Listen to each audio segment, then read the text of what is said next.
Ooh.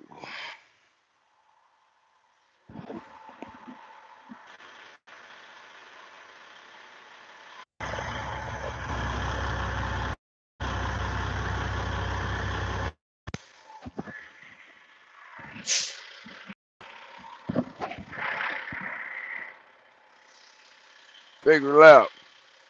What's going on, Isaiah? Oh, another day, another dollar. Swooped in with a load that delivered about 4 miles from my house, so I dropped the trailer. Good morning, Lily Butler. How you doing this morning, darling?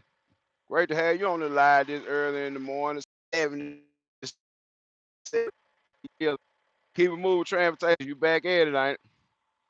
Yeah, I'm back here in the cul-de-sac, man, where ain't no house there. I be parking my truck, and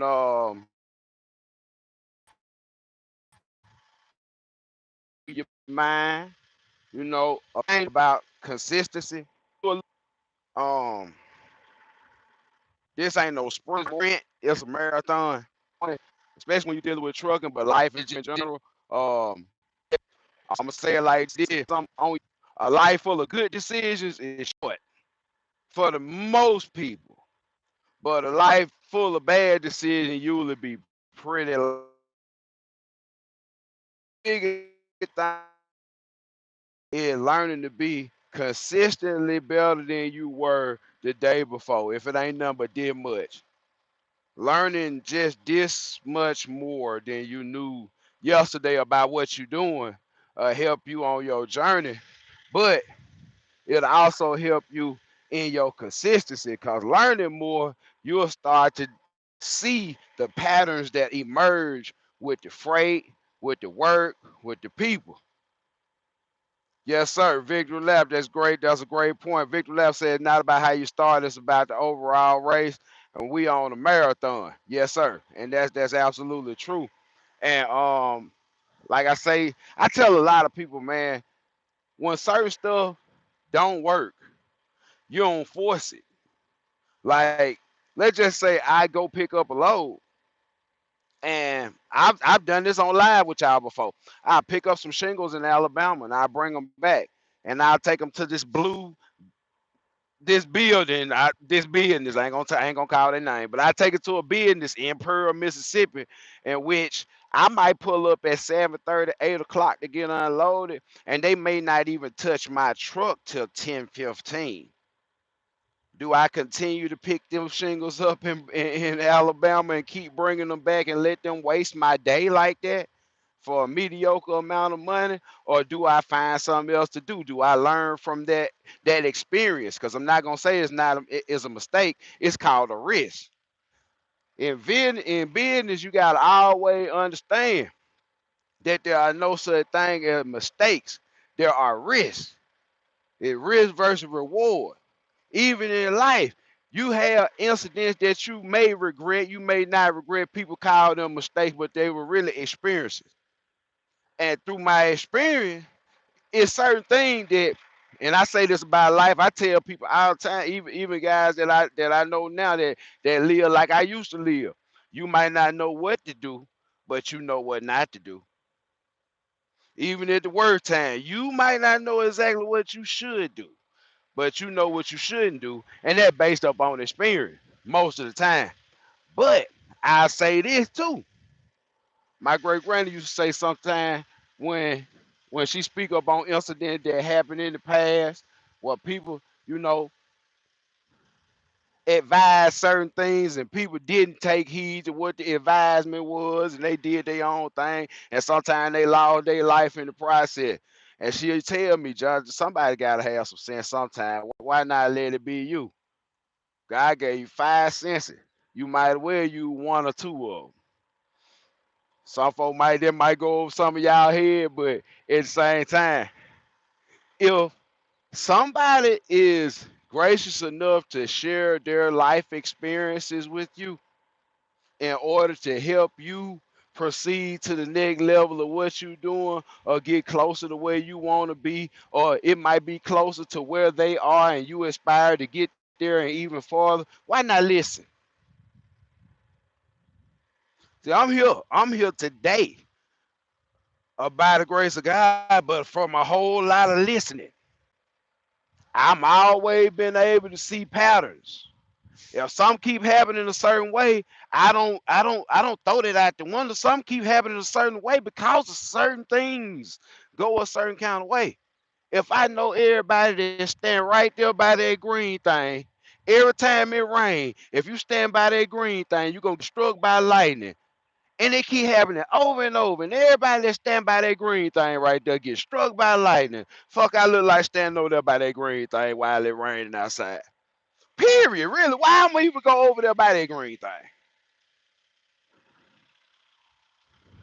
So, if you in your truck and you realize every time you go to El Paso and they trick you out there for $4 a mile, or every time you go to Albuquerque and they trick you out there for $4 a mile, you end up giving $1.50 of it back when you dead head back to civilization. You don't stop doing it, or you gonna go out of business suffering the consequences.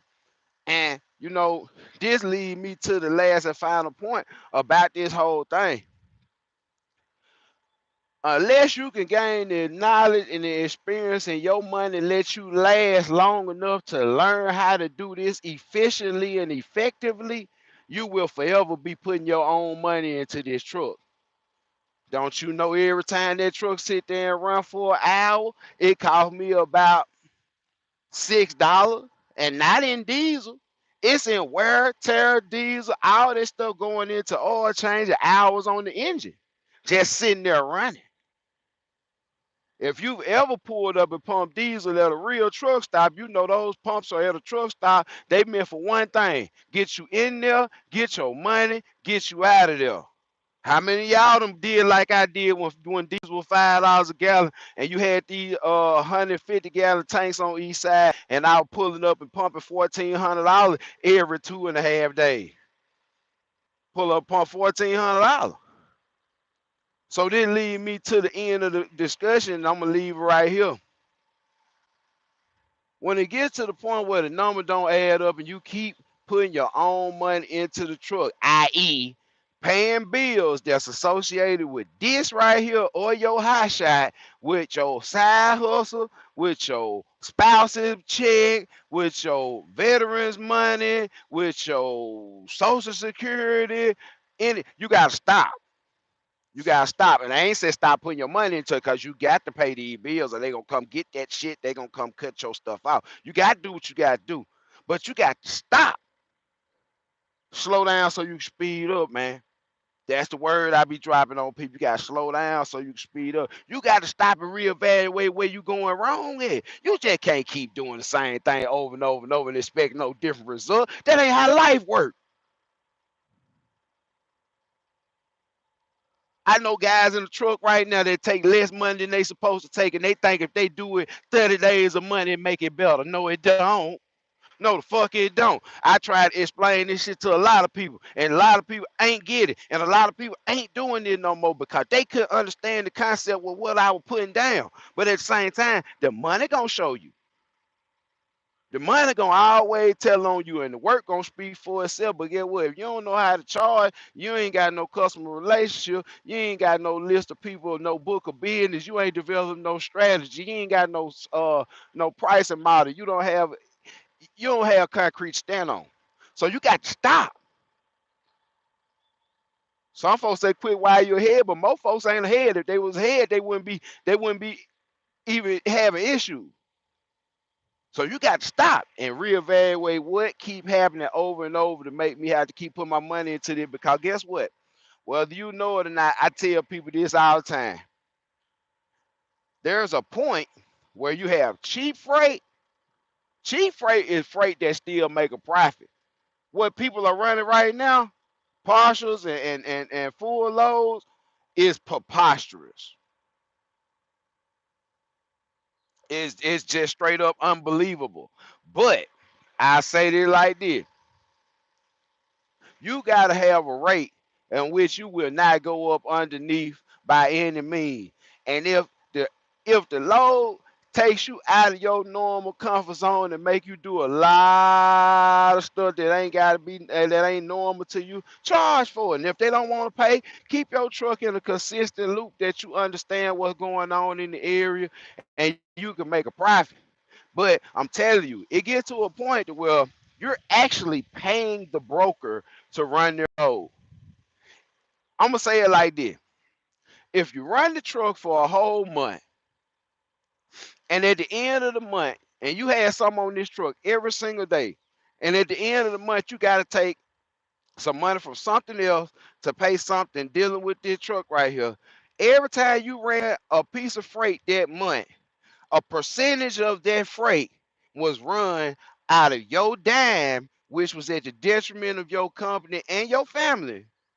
And they sat behind a computer and collected funds and made money while not having a truck, burning no diesel, while not even leaving their house, just so you can ask your significant other to borrow $1,000 so we can keep this shit going. Or you swipe Mr. Discover or Mr. Amex for the 1,511 time in the last 3-4 months because the insurance due and it got to be paid. I tell y'all like this, hey man, you got to stop. You got to reevaluate some stuff. Hey, I just looked at the channel. It's over 700 videos now. All of them ain't relevant to what you're doing, but it's over 700 videos. If you in the live right now, give your boy a like for that. Give your boy a like for that, for just not even giving up. Because that's what this about. It's consistency over everything, I'm telling you. Some folks be like, well, oatmeal beats no meal. Get what? My truck burn way more diesel. It do way more wear and tear on brakes and tires. My oil change gonna come up sooner. Everything got more stress on it when I'm pulling a load than when I'm empty. Sometimes it pays more money to have nothing on the trailer because it costs less. To save money is to make money. Now, people that got a number to make, and you like, well, I got to make 3,500, 4,500 free dollars, extra dollars this week, or I'm gonna go under. Well, this ain't for you. This talk ain't for you. Shit done went too far. You need to stop right now and reevaluate and come out and do a little bit better. Then for the folks that still got a damn fight chance, if you already went ass deep, ass backwards, and knee deep in debt, fucking with these truck right now, I'm gonna tell you two things you need to do. Tighten up your radius and get your rate per mile up, and stop motherfucking experimenting. You hear me? I'm gonna let that sit in somebody's spirit. My likes ain't adding up to my people. I got 24 people. I got 10 thumbs up. Can I get a thumbs up in here? For real though. Tighten up your radius. Get some people that close around you that move stuff that you can move stuff for. And two, stop motherfucking experimenting. Some folks ain't gonna never get over the hump because they too scared to stick with something. Instead of chasing greener and greener and green, ain't no greener. You got to figure out what you charge and make that money, do your average rate per mile, and get what? You come out smelling like roses when you ain't running 3,000 miles a week. Don't get caught slipping. Man, do not get caught slipping. What's up, my dog? Don't get caught slipping. I'm telling y'all, man. This the name of the game right now. Cause what's going on in logistics is carriers are starting to come together, but they ain't us. The carriers that coming together are the mega carriers. They buying each other out, they combining, they making conglomerates. Therefore, the law of scale dictates that they can afford to run this shit very cheap. But the crazy thing about it, shippers still paying. Shippers are paying.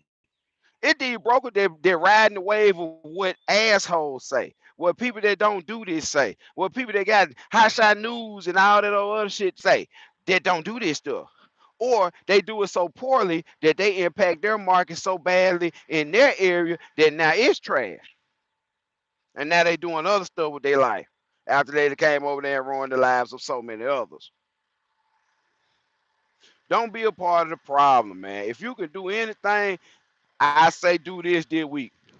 If you can do this in the next coming week or two, I promise it'll probably benefit your business. Get out the truck one day every other week, and devote their whole 8 hour, 10 hour day to either researching about what you do, about products in your area that can be moved with the equipment that you have, and figure out how to get in their system. Whatever insurance requirements you need, to talk to your insurance guy and bump your requirements up to meet whatever they want. But this a service industry, and I'm gonna tell you something. I run Step Dig, aka Flatbed Blase, man. I'm gonna be honest with you. Your average flatbed company don't go all across the country, man. I'm gonna say that first and foremost. Uh, True Hotshot companies usually don't go all over the country, bro. OTI is an elective, but it's special. It's long distance trucking, man. It's not the same as me running to Alabama and back when I go over there to Utah. Look at the risk. Like I said in business, there ain't no such thing in mistakes. It's calculated risk. It's risk. Did you come out good on it? Good. Well, you gained some experience. Did you come out bad on it? Well, okay. You learned some experience from it. But as long as you stay consistent in the fact that you keep getting up and going to work every day, you eventually develop some patterns. But the only way to develop some patterns is at least cross the same path a few times. You gotta tighten this shit up. You gotta tighten this shit up, yo. And if you pick up what I'm putting down, drop a thumbs up in there. You pick up what I'm putting down now, for real. I'm telling you, I ran my. Check me out on Instagram. Y'all check me out on Instagram, man. IG Hotshot Haven, man. Hotshot Haven. I ran my 200th Master Core. What was that? Monday morning on a run that I ain't ran in over a year, but I used to run it every single day for like 60, 70 days in a row. Master Core from Forest to Shannon, but at the same time, man, for real, hey, 200 of them, Mouse Core safely ran by the grace of God. Straight up Widowmaker sitting on that trailer. But this morning, I got some mulch coming out of lower Arkansas over here to Brandon, Mississippi. Like I said, about 3 miles down the road. I'm letting the truck run up. I thought that boy had them new stacks on 007. No, no, man, she just a decent truck, bro. Like I said, just a pretty decent truck, man. Yeah, because hey, you gotta understand what goes into making the truck move. The truck moves by the paperwork first of all, having all the credentials needed, but then by being able to procure legitimate freight that moving at a rate and being able to justify a rate that's sustainable. Favor and grace, transportation. Oh man, it love y'all. Good to see you in here this morning. But yeah, let me just, like I said, just sit there in your spirit this morning, man. Y'all just kind of dwell on it and kind of think about what you've been doing as of lately. And if it's been a whole lot of experiment and you've been running, I say a year, and you done did okay, I'm gonna say it like this. If you got your own MC and you done did your new interest safety audit, you shouldn't still be running like a chicken with your head cut off by now. Some shit probably been a click by now. 1 hour consultations, $sign JBUTLER 357. Real talk. Nah. Shadow and Silver. Hey, look forward to seeing my homeboy Wiggins coming through. And he's gonna come through next Monday. We're gonna get them started and get them overstood with this whole concept and put another vibe to it. Man, y'all gotta understand this stuff a vibe, man. This truck is a whole fucking vibe by itself. That's why I wanted a Peterbilt, because I had the vibe. The vibe is get money. The vibe is get paid for the hard ass work we doing and the dangerous work we doing. Man, don't you know every mile that we ride on the highway, you putting your life in somebody in the other lane hand? Don't you know every time I strap that goddamn 48,000 pound bomb on this motherfucker behind me, I'm at the mercy of some asshole that got a Pop Tart that they just dropped on the floor and they slammed on brakes to get it? Huh? right in front of me. So get what that mean? This shit ain't promised. Ain't none of this shit guaranteed. You better get what you gonna get. You better make what you gonna make. And get what? For everybody that took out their retirement, their 401k, they put loans on their houses and cars and whatever you got loan out on your personal name and all that shit right there. Get what? Even if you finna do it, buy what you gonna buy. Listen, man, they're gonna help somebody. You got to research what you gonna buy. If you finna buy $100,000 or $200,000 piece of equipment, please do some research and see if the truck is spec for what you do. If you need me, $ JBUTLER 357. We gotta stop buying this shit and then realizing it's wrong, and you got 5 years worth of payments on $250,000 to do. This that Carter. I don't want to see nobody go down that wrong road, because get what? It's an irreparable. It ain't irreparable, but it's a hard road to come up off of being on that road. When it's so bumpy and so bad, man, you might have a blowout on the way to recovery, because it most definitely a L. It's a consistent L. Every day you're gonna pay for that decision. Every time you try and pull something that out of the spec for the truck. And get what? We can't fault people because we don't know what we don't know. And I can't say that enough. The lack of knowledge gonna surely kill us all. What you don't know, you don't know. And I never belittle nobody for what they don't know, but I will educate you on this. And this ain't no end all be all. But I want you to pay attention to trucks when you go buy them. If they are a new model truck and they are a fleet type of truck with the slant nose, it ain't no square nose, it's slant nose, and probably condo sleeper or whatever like that. If you see a truck that has a full roof condo sleeper and everything like that, just know that 85 to 90% of the time that is not, I repeat, that is not meant for heavy use. That is not meant to pull what we pull. Most time your gear ratio gonna be in the mid to low 2 point whatever, and your engine rating ain't gonna be super fine. And if it's an automatic, you'll get up in there and look and notice that it doesn't have economy and a performance button. It maybe just has a manual button and some arrows, but it doesn't have a P on it. And the stock doesn't really just work the same. Uh, like I said, you don't want to buy the wrong thing, especially for the type of money they want for stuff right now. So, like I said, I always stay diligent, man. If I can do anything to help, man, just reach out, cash up, $ JBUTLER 357. We still doing the shadowing system. We got a few more dates left before the year is over with. Calendar pretty much locked in. Like I said, I do 1 week a month, and I do up to 3 people at a time, sometime maybe 4. But like I said, it's so personal to the point where I'm gonna get all in your business so we can flip the business and make the thing do what it's supposed to do. But like I said, we're not gonna get into that. Like I said, you ain't gotta have all the sense. You just gotta have sense enough to know when you see good and when you see bad. And when you see bad, don't do that no more. Don't do that no more. And if somebody willing to pay for all this sense, go through all the shit I done been through, deal with all the stuff that done happened with this stuff, and got time to actually document and record this shit so you don't have to go through the bullshit too. Please, man, just take heed, man. I'm trying to tell you. I'm trying to tell you. Cause through trial and error that first year, that second year, I made a lot of money, but get what? It was reported as a loss. Shit was a L.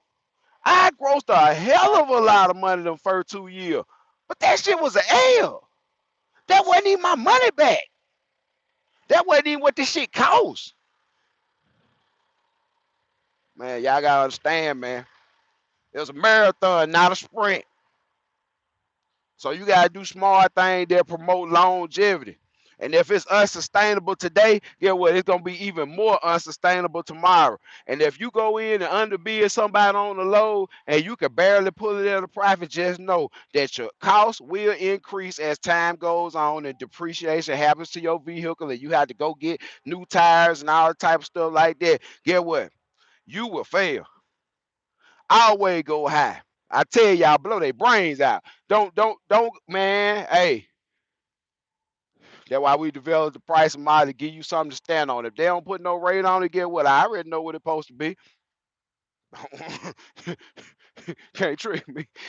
Hey, man, peace and love. I hope everybody have a great day. I know that truck should be pretty warm by now. Everything going good. I pre-tripped it. Everything look good. We got what they call deep meat. Deep meat on that Pete. But y'all be blessed, man. And don't take no wooden nickels. Y'all already know what I say about a hater and that mammy. Peace.